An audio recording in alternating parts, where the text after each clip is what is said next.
Alors, qu'est-ce que représente la e-santé pour l'Université de Montpellier? Ça représente un défi sur le plan de la recherche, mais aussi un défi sur le plan de l'enseignement.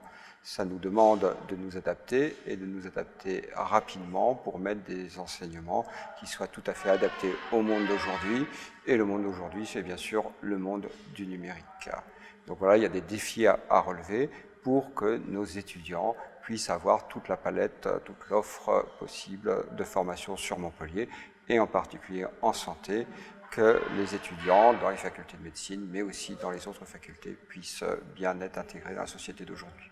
Pour ma part, donc c'était la question de la relation avec la personne malade, en particulier dans mon domaine, les maladies chroniques, avec ces technologies qui s'implantent, qui sont disponibles, mais s'implantent quand même relativement doucement, à mon sens, et qui ouvrent quand même des perspectives extrêmement importantes pour mieux connaître les personnes et mieux les accompagner et redonner un temps médical dans quelque chose qui, contrairement à ce qu'on pourrait croire, à mon sens, permettra de mieux humaniser la relation avec le malade.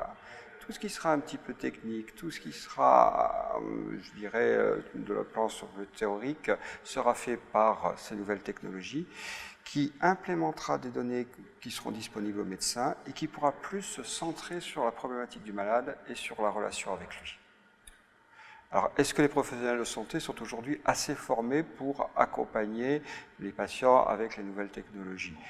Très clairement, il y a une évolution qui se fait. Les médecins qui sont dans la pratique depuis plusieurs années, c'est quand même quelque chose qui s'est implanté assez rapidement, donc très clairement, non. Et je ne pense pas qu'aujourd'hui, ils aient eu à leur disposition une offre de formation professionnelle post-universitaire suffisante qui doit, elle aussi, être développée. Est-ce que les étudiants aujourd'hui, au début de leurs études, sont formés à ça? Eh bien non, toujours pas.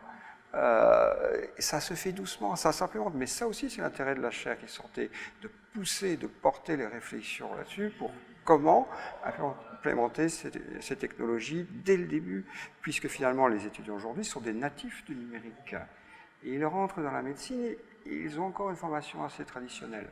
Et par exemple, depuis cette année, sur l'Université de Montpellier, nous avons ouvert une UE optionnelle sur la e-santé qui est disponible aux étudiants des facultés de médecine.